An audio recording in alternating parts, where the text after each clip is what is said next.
अस्सलाम वालेकुम students, my name is Aqeel Ahmad.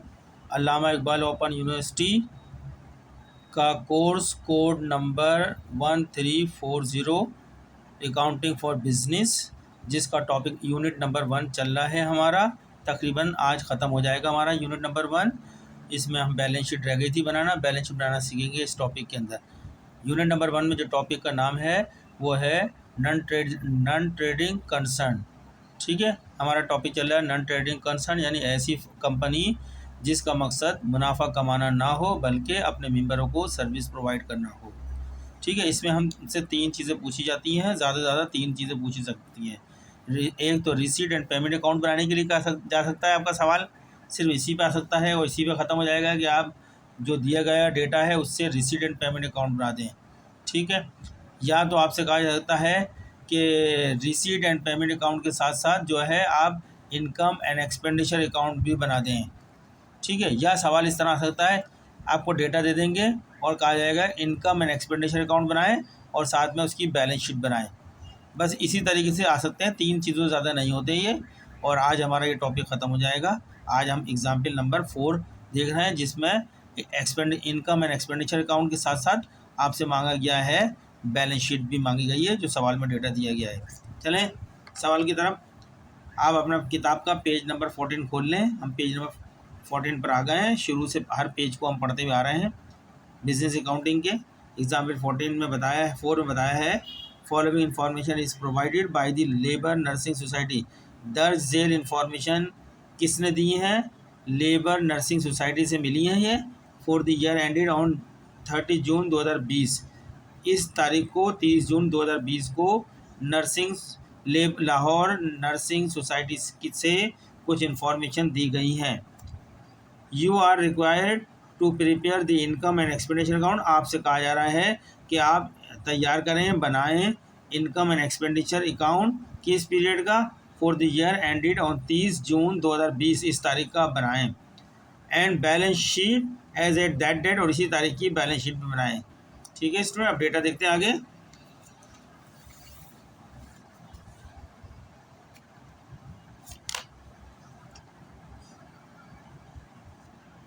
Data आपको नज़र आ रहा है, पेज नंबर 15 पर है ये किताब के। ये आपका रिसीट एंड पेमेंट अकाउंट बना हुआ दिया है इन्होंने। रिसीट की लेफ़्ट साइड पे आपको रिसीट है, तमाम वसूलियाँ भी हैं, तमाम अदायगियाँ, यानी पेमेंट साइड राइट साइड पर है। और ये अमाउंट कॉलम में उनका अमाउंट लिखे, ये उनके अकाउंट लिखे जिन सोर्सेज पे ये खर्चे हुए हैं। ठीक है, यहाँ जहाँ जहाँ से पैसा आया है वो शो किया गया है। तो यहाँ पे बैलेंस दिया गया है इसके अंदर। लेफ़्ट साइड पे रिसीट साइड पे बैलेंस इन हैंड दिया गया 10,050 का। इसका काम हमें बैलेंस शीट में इसकी ज़रूरत पड़ेगी। सब्सक्रिप्शन दी है 5,575 रुपये की। रिसीट साइड पे फ़ीस से हमारे पास फ़ीस फ्रॉम नॉन मेंबर, जो गैर मेंबर थे उनसे हमें फ़ीस मिली है 1,350 रुपये की। म्यूनिसिपल ग्रांट आपके पास 5,000 रुपये की आई है। डोनेटिंग फॉर बिल्डिंग फंड आपने 7,800 रुपये का डोनेशन हुआ है, आपके पास फंड आया है, फंड 7,800 रुपये, जिस पे आपने बिल्डिंग फंड है, जिसमें बिल्डिंग खड़ी करनी है, उसका फंड आया है। इंटरेस्ट आपको मिला है 190 रुपये का, आपने वसूल किया है। इस साइड पेमेंट साइड में सैलरीज ऑफ नर्सिस की 3,280 रुपये की हैं। Board laundry and domestic help पर 1,900 रुपये का खर्चा आया है। रेंट रेट्स एंड टैक्सीज के पर 1,000 रुपये का खर्चा आया है। कॉस्ट ऑफ कॉर, ये जो फिक्स असेट्स है जो कि बैलेंस शीट में जाएगा, इनकम एंड एक्सपेंडिचर अकाउंट में नहीं जाएगा। ये 10,000 रुपये की कॉस्ट है इसकी। कार एक्सपेंसिस 4,200 रुपये के हुए हैं। ड्रग एंड इंसिडेंटल एक्सपेंसिस 3,350 के हैं। इस तरह ये रिसीट साइड और पेमेंट साइड, यानी पेमेंट साइड का बैलेंस ले लिया। रिसीट साइड 29,965 रुपये की है, जो कि बड़ी है किससे? पेमेंट साइड से। कितने की बैलेंस कर लिया यहाँ के टोटल का, इस टोटल से माइनस करा तो 6,235 रुपये आए। यानी रिसीट साइड के टोटल को जो 29,965 है उसमें से पेमेंट साइड का टोटल निकाल लिया तो बैलेंस बचा हमारे पास कैश बैलेंस 6,235 रुपये का। इस सवाल में दिया है। इस तरह दोनों साइड 29,965 से टैली है, बराबर हैं। आगे सवाल में दिया गया है paragraph, the society on free hold land cost of 40,000। Society के पास एक ज़मीन है 40,000 रुपये की। ठीक है, ऑन विच जिस पर इट इज़ प्रपोज ये तजवीज़ की दी गई है टू बिल्ड तामीर करनी है द नर्सिस हॉस्टल, जिसमें नर्सिस के हॉस्टल तामीर करने हैं। आ डोनेशन ऑफ ₹500 रिसीव, आपको 500 रुपये का डोनेशन चंदा वसूल हुआ था टू बिल्डिंग फंड, यानी बिल्डिंग बनाने के लिए बिल्डिंग फंड के अंदर, was wrongly included in subscription account, उसको गलती से हमने गलती करके सब्सक्रिप्शन अकाउंट में डाल दिया गया है, जबकि वो बिल्डिंग अकाउंट का पैसा है। अब बिल फॉर मेडिसिन परचेज, आपने एक बिल आया जो मेडिसिन परचेज की थी during the year amount ₹640 was outstanding, उसकी अभी तक पेमेंट नहीं हुई। ठीक है, ये आपका क्वेश्चन था। अब हमने सॉल्यूशन यहाँ पे पेपर में सॉल्यूशन दिखाया है। सबसे पहले आपको शुरू में कह दिया था सवाल के शुरू में, you are required to prepare the income and expenditure account for the year ended 30 June 2020 and balance sheet. तो हम इसका इनकम एंड एक्सपेंडिचर अकाउंट बनाते हैं।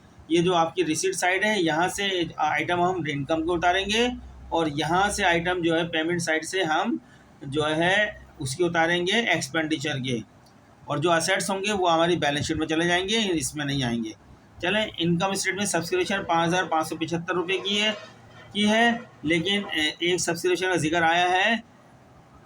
आया है सवाल में कि आपने गलती से 500 रुपये जो बिल्डिंग फंड के लिए आपको डोनेशन हुए थे आपने सब्सक्रिप्शन में डाल दिए हैं, सब्सक्रिप्शन इनकम अकाउंट में, उसको माइनस करके लिखेंगे कि आपने सब्सक्रिप्शन 5,575 रुपये की रिसीट एंड पेमेंट अकाउंट में दिखाई गई है, 5,575 रुपये की उतारी यहाँ से, इसमें से ये जो पैराग्राफ में दिए 500 रुपये रॉन्गली अपने ऐड कर दिए, वो माइनस कर दें, रॉन्गली इंक्लूजन को लेस किया इसमें से 500 रुपये को, तो 5,075 रुपये हो गए। नेट कॉलम में 5,075 रुपये शो कर दिए। फिर सवाल से उसी के नीचे fees from non member, receipt side में है, रिसीट एंड पेमेंट अकाउंट के कितने 1,350 रुपये, 5,575 रुपये की, ये 1,350 रुपये के 1,350 फीस फ्रॉम नॉन मेंबर्स 1,350 रुपये की है। फिर उसी जगह है म्यूनिसिपल ग्रांट है 5,000 रुपये की है। फिर एक और है इंटरेस्ट 190 की है। आगे उससे ऊपर है डोनेशन फॉर बिल्डिंग, ये एक असेट अकाउंट है जो कि बैलेंस शीट में शो हो जाएगा 7,800 रुपये का। ठीक है, अब क्या करा हमने टोटल करा एक्सपेंडिचर साइड का जो कि आया 14,370 रुपये आया, लेकिन इनकम साइड का टोटल कम है, उस टोटल को हमने एक्सपेंडिचर से माइनस करा तो पता लगा कितने की कमी हुई है, डेफिसिट हुआ है 2,755 रुपये का कमी हुआ है, ये लॉस हुआ है डेफिसिट। ठीक है, करा तो ये यहाँ पे लिखा इतना अमाउंट तो बराबर हो गई दोनों साइडें। ये इनकम एंड एक्सपेंडिचर अकाउंट बन गया। अब बैलेंस शीट की तरफ चलते हैं।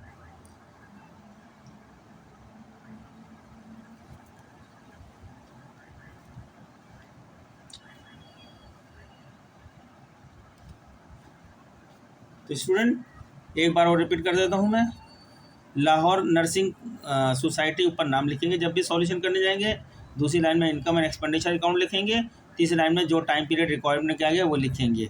ठीक है, टी अकाउंट की शक्ल में खोल लेंगे। यहाँ पे लेफ्ट साइड के अंदर जो एक्सपेंडिचर साइड है एक अमाउंट बनाएंगे, और फिर यहाँ राइट साइड पे छोटा सा अमाउंट बनाएंगे कॉर्नर पे जो कि इनकम साइड है। इनकम आपको मिलेगी रिसीट एंड पेमेंट अकाउंट जो ऊपर सवाल में दिया गया उसकी रिसीट साइड से, एक्सपेंडिचर उसकी पेमेंट साइड से मिलेंगे, और जो असेट्स होंगे वो बैलेंस शीट में ले जाएंगे हम। इन रिसीट में जो बैलेंस पड़ा बैलेंस इन हैंड, ये यहाँ नहीं लेके जाएंगे, बैलेंस शीट में जाएगा। ये सब्सक्रिप्शन शो है, सब्सक्रिप्शन 5,575 रुपये की दी गई है, वो हम इस साइड का बना रहे हैं।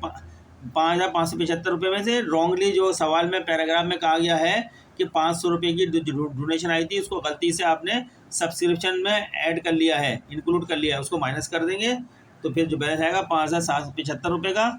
फिर एक सवाल के पैराग्राफ में दिया गया है कि the society on free hold land cost रुपये 40,000 रुपये की, वो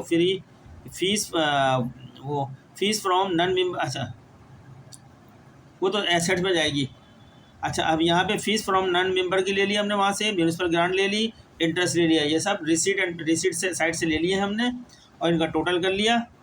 ठीक है, फिर इसी तरीके से आपने एक्सपेंडिचर अकाउंट में भी तमाम आइटम उतार के लिया है, वहाँ से जो है पेमेंट साइड से वहाँ सैलरीज दी है 3,280 रुपये की नर्सिस की, वहाँ board laundry and domestic help दिया है 1,900 रुपये के हैं, रेंट रेट्स एंड टैक्सीज 1,000 रुपये के दिए, ऐसे ही उतार के लिया है। कार एक्सपेंसिस 4,200 रुपये के दिए हैं, ड्रग्स एंड इंसिडेंटल एक्सपेंस 3,350 रुपये के लिए, इसमें से हमने लेस कर दिए 640 रुपये जो पैराग्राफ में दिया है। अ bill for medicine purchase during the year amount रुपये 640 बाद आउटस्टैंडिंग, जो अभी तक आउटस्टैंडिंग है जिसकी अभी हमने पेमेंट नहीं करी वो यहाँ पर ऐड कर लेंगे। ऐड करके 3,990 रुपये होगा। इस तरह खर्चा आपका 14,370 रुपये का है और आमदनी आपकी कम है तो ये आपका टोटल आमदनी साइड, आमदनी को टोटल खर्चे में से माइनस करा तो हमारे पास आ गया डेफिसिट 2,775 रुपये का। ये आपका बन गया इनकम एंड एक्सपेंडिचर अकाउंट। चलते हैं हम बैलेंस शीट की तरफ। अब बैलेंस शीट बनाने के लिए आपको कैपिटल फंड चाहिए, क्योंकि यहाँ पे कोई कैपिटल होता नहीं है, इन्वेस्टमेंट होती नहीं है, चंदों से मेंबर से पैसा आया था उसमें एक अकाउंट खोल लेते हैं कैपिटल फंड। कैपिटल फंड मालूम करने के लिए इनिशियल में, शुरू में, बिगिनिंग के अंदर जितने भी आपके असेट्स होते हैं तो उसमें से बिगिनिंग असेट में से बिगिनिंग लाइबिलिटीज माइनस कर देते हैं तो कैपिटल फंड आ जाता है। ठीक है, हमारे पास शुरू में कैश पड़ा था 10,050 रुपये का और एक असेट्स पड़ा था 40,000 रुपये का फ्री हैंड, जो पैराग्राफ में बताई थी 40,000 का हमारे पास असेट था। तो 10,050 और 40,000 50,050 का असेट्स है आपके पास। लाइबिलिटीज़ कोई भी नहीं दी गई थी इसलिए हमने माइनस नहीं करी। Note there is no beginning liability to be deducted from beginning asset. अगर कोई लाइबिलिटी होती तो इस 50,050 में से माइनस करके वहाँ लेके आते हैं कैपिटल फंड के अंदर। ठीक है, अब बाकी हम असेट साइड पे चलते हैं। सवाल में cash receipt and payment account में 6,235 रुपये का कैश बैलेंस दिया गया है, वो यहाँ पे हमने लिख दिया कैश बैलेंस। सवाल में कार दी गई, कार 10,000 रुपये की आपने परचेज़ की थी, वो लिख दी मोटर कार की में। लैंड आपको फ्री होल्ड लैंड दी है 40,000 रुपये के सवाल में। ये तीनों असेट्स है, असेट जमा कर लिए 56,235 रुपये के हैं। इसमें से बिल्डिंग फंड रुपीज़ कितने का 7,800 रुपये का बिल्डिंग फंड है आपके पास। ऐड कर लिया ओमिशन 500 रुपये की भूल गए थे इसके अंदर ऐड कर, इसको ऐड करके लिखा 8,300 रुपये का बिल्डिंग फंड है आपके पास। एक्सपेंसिस पे बिल, जितने भी एक्सपेंस अभी पे नहीं करे हैं, ड्यू तो हो चुके हैं, एक्रूड हो चुके हैं लेकिन पे नहीं करे, वो यहाँ पे लिखेंगे लाइबिलिटीज अकाउंट को। कैपिटल फंड जो हमने अभी निकाला था जिसमें कैश को लिया था और जो है हमने लैंड को लिया था, जमा करा था 50,050 का, वो कैपिटल फंड इधर लिखेंगे। इसमें से लेस कर देंगे इस टोटल को,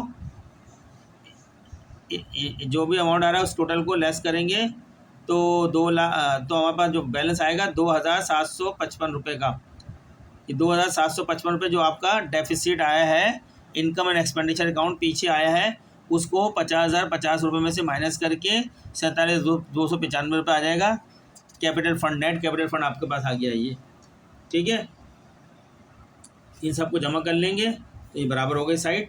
तो ये आपका बैलेंस शीट बन गई है आपकी। ये बैलेंस शीट सबसे पहले आपने ऊपर टॉप पे डेट लिखी थी, लाहौर नर्सिंग सोसाइटी, जो मांगा बैलेंस शीट ये as on 30 June 2020। Left side को आपने असेट लिखे हैं, 3 असेट से, कैश था, मोटर कार था, लैंड थी, और बाकी पहले आपने बिल्डिंग फंड को दुरुस्त कर लिया, उसमें जो ऐड कर लिया ओमिशन कितने का 8,300 बिल्डिंग फंड आपके पास था, उसमें ऐड करा है। गलती से जो सब्सक्रिप्शन 500 रुपये चले गए थे वो ऐड कर लिए, 8,300 का बिल्डिंग फंड था। अब क्या एक्सपेंसिस पे बिल 6,640 रुपये का एक्सपेंसिस थे, ये आपकी लाइबिलिटीज आ गई। कैपिटल फंड आपके पास 50,000 रुपये 50,050 का है, जो पिछले इनकम एंड एक्सपेंडिचर अकाउंट में डेफिसिट आया है वो माइनस कर दिया हमने 2,775 रुपये, वहाँ से लग गए 47,295 रह गए। इस तरह ये टोटल बराबर हो गए दोनों साइडें। तो स्टूडेंट्स ये हमारा इस यूनिट का प्रॉब्लम जो इम्तहान में आएगी वो टॉपिक पूरा हो चुका है। ठीक है, आगे चलते हैं। आगे प्रॉब्लम दी गई है, वो प्रॉब्लम आपने सॉल्व करनी है प्रॉब्लम। ठीक है, अब मैं यहाँ बताया था आपको सेल्फ, आपके यहाँ 1.3 के अंदर सेल्फ असेसमेंट क्वेश्चन आए। यहाँ पे हमने जो अब तक थ्योरी पढ़ी है पूरे चैप्टर की उसके हवाले से क्वेश्चन आए और 3 उसके मल्टीपल दे दिया आंसर, एक आपका सही होगा। अब बता देते हैं, चूज़ दी बेस्ट ऑप्शन। अब इसमें से आपको कोई बेस्ट ऑप्शन जो चूज़ करना है कि कौन सा दुरुस्त है। एक स्टेटमेंट लिखा है, the basic objective of non trading concern is to, बुनियादी मकसद नॉन ट्रेडिंग कंपनी का क्या होता है, इनमें से अनप्रॉफिट कमाना कमर्शियल कंपनियों का काम होता है, नॉन ट्रेडिंग कंसर्न का नहीं होता है। सर्व सोसाइटी, ये बी वाला सही है, सोसाइटियों को सर्व करते हैं, ये अपनी खिदमत मुहैया करते हैं, प्रोवाइड करते हैं, यही इनका मकसद होता है, लिहाजा बी आंसर दुरुस्त है इसका। फिर आपका क्वेश्चन नंबर 2 दिया है, नॉन ट्रेडिंग कंसर्न प्रिपेयर क्या तैयार करती है, non payment profit and loss account नहीं, ट्रेडिंग कंसर्न करती है, ये नॉन ट्रेडिंग कंसर्न नहीं करती। इनकम स्टेटमेंट, ये भी ट्रेडिंग कंसर्न करती है, ये क्या करती है, इनकम एंड एक्सपेंडिचर अकाउंट तैयार करती है। नॉन ट्रेडिंग कंसर्न का ये सी आंसर दुरुस्त है, income and expenditure account. Number 3 में कैपिटल फंड इज कैलकुलेटेड कैसे मालूम किया जाता है, इनकम माइनस एक्सपेंसिस से माइनस नहीं होता है, closing assets minus closing liability से नहीं होता, ओपनिंग, ये सी वाला सही है, opening asset minus opening liabilities, ये दुरुस्त है आंसर सी इसका, कि कैपिटल फंड इज कैलकुलेट किया जाता है opening assets minus opening liabilities से। फिर है number 4, income and expenditure account recorded transaction कौन सी ट्रांजेक्शन रिकॉर्ड करता है, हमने बार बार बताया है, ओनली रेवेन्यू नेचर की ट्रांजेक्शन रिकॉर्ड करता है, बाकी ओनली कैपिटल नेचर की कोई ट्रांजेक्शन रिकॉर्ड नहीं करता, ये रेवेन्यू एंड कैपिटल नेचर की भी नहीं करता, इनकम एंड कैपिटल नेचर की भी नहीं करता, सिर्फ रेवेन्यू नेचर की ट्रांजेक्शन करता है। रेवेन्यू नेचर के ट्रांजेक्शन में तमाम इनकम अकाउंट होते हैं और तमाम उससे जुड़े हुए एक्सपेंसेस अकाउंट होते हैं, उसी को बोलते हैं रेवेन्यू ट्रांजेक्शन है। फिर है नंबर 5 में सब्सक्रिप्शन रिसीवेबल इज क्या है, असेट्स अकाउंट होता है, पहला आंसर इसका दुरुस्त है। इस चौथे के अंदर सी दुरुस्त था और यहाँ 5वें में ए पहला आंसर दुरुस्त है। लाइबिलिटी अकाउंट नहीं होता है, इक्विटी अकाउंट भी नहीं होता है, एक्सपेंस अकाउंट भी नहीं होता है। Fund receive for specific purpose is recorded as, liability के तौर पर रिकॉर्ड करते हैं उसको, असेट नहीं करते, लाइबिलिटी रिकॉर्ड करते हैं, इसका बी आंसर दुरुस्त है। Sale of newspaper is recorded as, revenues record करते हैं, इनकम रिकॉर्ड करते हैं, ये इनकम, डी आंसर सही है इसका।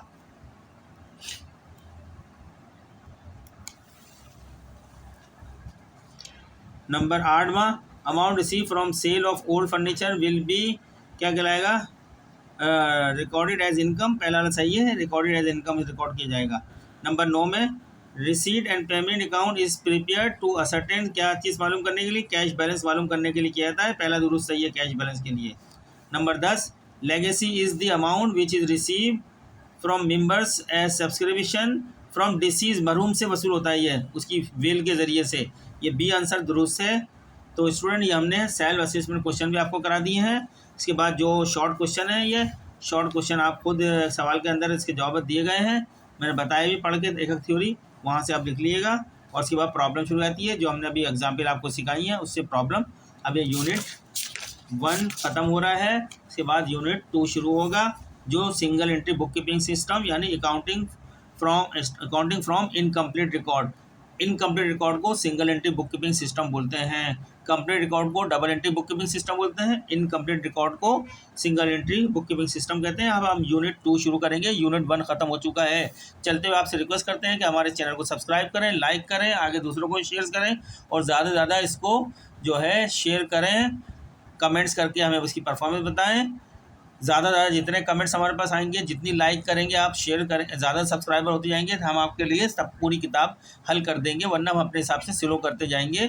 अगर आपको सीखना है तो आप तेज़ी से इसको आगे दूसरे स्टूडेंट को भी शेयर करना शुरू करें। और लाइक आप करते नहीं हैं, मैंने देखा है कि 1 2 2 3 3 4 4 देख रहे हैं, इसका मतलब है आप लोग इंटरेस्टेड नहीं है अकाउंटिंग में, तो इसलिए मैं स्लो पढ़ा रहा हूँ। लाइक्स आपके नहीं आ रहे हैं कहीं भी, बिल्कुल भी। आप अगर देखा करें तो लाइक साथ में कर दिया करें, क्योंकि ये आपके लिए भी फ़ायदेमंद है, आपके बाद आने वाले स्टूडेंट्स के लिए भी फ़ायदेमंद है जो मैं लेक्चर दे रहा हूँ। चलिए मिलते हैं नेक्स्ट लेक्चर में, तब तक के लिए अल्लाह हाफिज़।